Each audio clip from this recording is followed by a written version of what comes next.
Kembali lagi dengan horror story time. Kali ini aku akan menceritakan tentang sebuah kisah getih reget, di mana ada seorang wanita yang disukai oleh jin.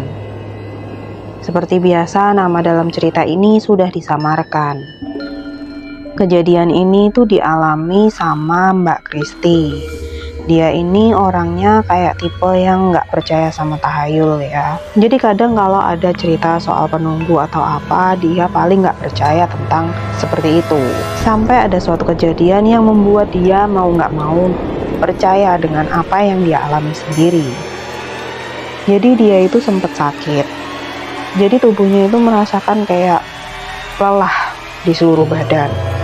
Sampai akhirnya Mbak Kristi ini tuh opnam. Terus di sekujur tubuhnya itu kayak ada timbul lebam-lebam gitu sama bercak-bercak merah gitu kan. Nah kebetulan waktu itu ada beberapa temen yang berniat buat nengokin si Mbak Kristi ini. Nah waktu ditengokin, Mbak Kristi itu posisinya udah kayak badannya tuh udah kecil banget. Udah kayak ya berasa kayak tinggal kulitnya gitu kan, udah nggak ada badannya lah ya. Jadi badannya tuh udah tinggal kulit gitu lah ya, kulit sama tulang.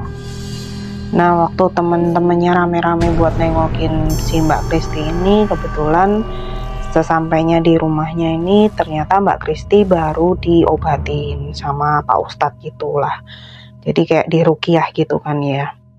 Nah Mbak Kristi ini awalnya posisinya udah nggak kuat buat berdiri. Duduk pun juga kadang nggak bisa lama.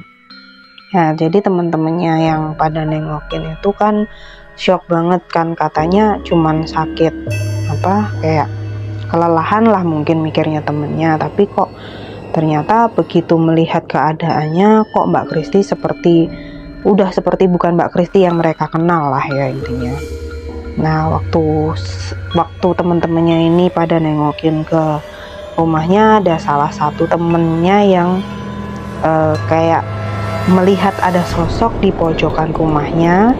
Nah kebetulan salah satu temennya Mbak Kristi ini, sebut saja Mbak Widya, dia itu bisa melihat hal-hal gaib gitu. Nah kebetulan Mbak Widya ini waktu di rumahnya Mbak Kristi itu kayak melihat ada sosok tinggi besar, sekitar mungkin tingginya hampir 2 meter, berdiri dan menatap lurus ke arahnya Mbak Kristi. Nah di situ Pak Ustadznya juga sempat menjelaskan kalau Mbak Kristi ini tuh diruqyah karena si Mbak Kristi ini katanya disukain sama jin. Alasannya cukup ngagetin sih. Jadi ceritanya Mbak Kristi itu mungkin sering lupa untuk membasuh darah haid di pembalutnya. Jadi kalau lagi nggak terkontrol gitu, Mbak Kristi ini selalu kayak bilang, saya itu sudah jadi istrinya dan kita tiap malam berhubungan badan. Dan di situ teman-temannya kaget dan shock dong melihat keadaan Mbak Kristi yang seperti itu. Konon katanya ceritanya itu berawal dari dia saat itu haid dan hendak mengganti pembalutnya di salah satu mall. Karena dia kebiasaan nggak pernah mencuci pembalutnya dan langsung membuangnya begitu saja, jadi kemana-mana itu dia nggak pernah mencuci pakai air. Nah, pas di mall itu nggak tahu kenapa setelah membuang pembalutnya yang banyak darah itu ke sampah, pas keluar dari kamar mandi, dia itu seperti diikuti sesuatu. Nah, setelah itu dia merasa kayak diawasi saat pergi kemana-mana. Nah, si Mbak Kristi ini bukan tipe orang yang percaya tentang hal-hal yang kayak gitu. Dia tetap meyakini bahwa mereka nggak akan ada apa-apa. Dia percaya kalau hal itu ada, tapi dia lebih kayak kalau kita nggak ganggu, dia juga nggak akan ganggu. Seperti itulah ya. Jadi kayak masing-masing aja. Dan dia berusaha tetap santai gitu. Sampai kejadian dimana dia diawasi itu, malam harinya selalu mimpi kayak ngelihat laki-laki tampan banget di mimpinya itu. Terus selalu kayak melakukan hubungan suami istri gitu. Sampai kejadian dimana Mbak Kristi ini selalu kayak diawasin. pada malam harinya dia itu selalu kayak ngimpi didatengin sama cowok ganteng lah ya di dalam mimpinya itu. Dan selalu kayak melakukan hubungan suami istri. Nah, paginya Mbak Kristi ini merasa dan paginya Mbak Kristi ini selalu merasa seluruh tubuhnya tuh sakit semua. Nah, kejadian seperti itu dia rahasiakan selama setengah tahun. Dia juga nggak berani cerita ke bapak ibunya.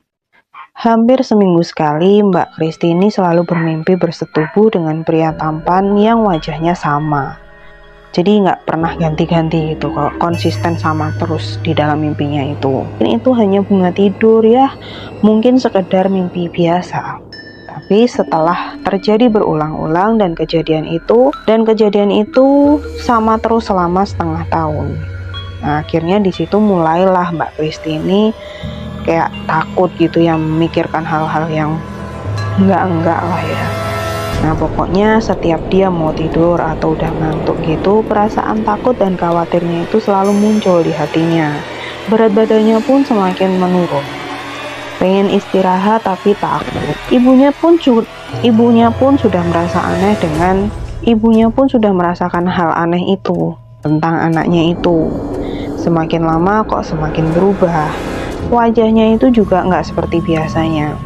Mbak Kristi yang dia kenal selama ini berbadan ya nggak kurus banget, juga nggak gemuk banget, jadi berisi, seger, kok makin hari makin kayak tambah kurus, pucet, ya dan lain. Akhirnya ibunya itu bilang ke bapaknya Mbak Kristi ini, kok Kristi makin hari makin aneh ya, udah nggak mau makan, jarang tidur, sering murung di kamar, kenapa ya, ada apa?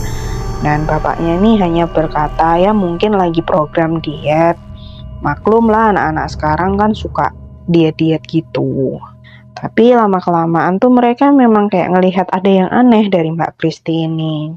Nah, pas pagi harinya itu didapati Mbak Kristi itu udah matanya kayak terus melihat ke atas dan nggak ngerespon saat dibangunkan. Akhirnya bapak sama ibunya bingung kan, di situ juga hampir nggak punya harapan lah saat itu. Soalnya melihat kondisi anaknya yang semakin hari semakin memburuk. Jadi mereka udah kayak ketakutan mungkin ada sesuatu yang nggak baik yang akan terjadi sama Mbak Kristi ini. Segala upaya sudah dilakukan, tapi tetap saja kondisinya tidak menemukan titik terang untuk sehat. Hingga akhirnya bapaknya dibantu sama salah satu temannya yang menghubungi seorang ustadz yang bisa meruqyah Mbak Kristi ini. Apapun upaya akan dilakukan untuk kesembuhan Mbak Kristi saat itu. Akhirnya bertemulah bapaknya Mbak Kristi ini dengan Ustadz Yusuf. Bapaknya ini menceritakan kondisi yang dialami Mbak Kristi selama ini. Dan jawaban dari Ustadz Yusuf ialah sesegera mungkin untuk meruqyah Mbak Kristi. Hingga kemudian Ustadz Yusuf pun datang dan meruqyah Mbak Kristi ini. Nah, si jin ini tuh berkata, "Aku suka banget sama perempuan ini, karena dia selalu memberi aku sebuah hadiah." Ustadz Yusuf pun heran, hadiah apa yang selalu diberikan oleh Mbak Kristi ini hingga menarik perhatian si jin. "Perempuan ini selalu memberikan aku darah nikmat, yang sengaja memang selalu dia buang di rumahku," jelas jin tersebut. Ustadz Yusuf pun semakin penasaran dan bertanya, "Memang rumahmu di mana?" tanya beliau. "Di tempat kotor atau di tempat sampah. Dia selalu membuang sebagian darahnya yang masih menempel di selembar kain ke dalam rumahku. Dan selama itu aku menikmati harumnya darah tersebut, hingga membuatku tertarik untuk menyukainya," jelas jin tersebut. Ustadz Yusuf pun dan beberapa warga yang menyaksikan langsung hanya bisa mengelus dada dan merasa kasihan kepada Mbak Kristi. Hingga proses ruqyah dimulai dan memerlukan waktu beberapa jam sampai ruqyah dan jin itu pergi. Setelah selesai, Mbak Kristi pun siuman dan lalu sadar.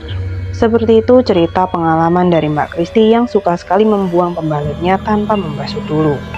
Apapun yang kalian pikirkan, kebersihan itu sebagian dari iman. Namanya darah kan memancing setan atau jin di sekitar kita. Apalagi mereka itu gemar sekali dengan yang namanya darah. Kadang ada kasus membuang pembalut yang masih ada darahnya ke tong sampah. Terus dijilatin sama kuntilanak atau setan-setan lainnya yang memang berada di sana. Apapun yang kotor itu adalah makanan bagi mereka. Kemudian juga ada kasus menggunakan guna-guna atau ilmu hitam yang medianya itu darah kotor itu ada. Jadi bagi kalian aku sih cuma saran aja, kalau memang jijik buat megang pembalut ya minimal dicuci, diguyur air sampai darahnya itu benar-benar hilang.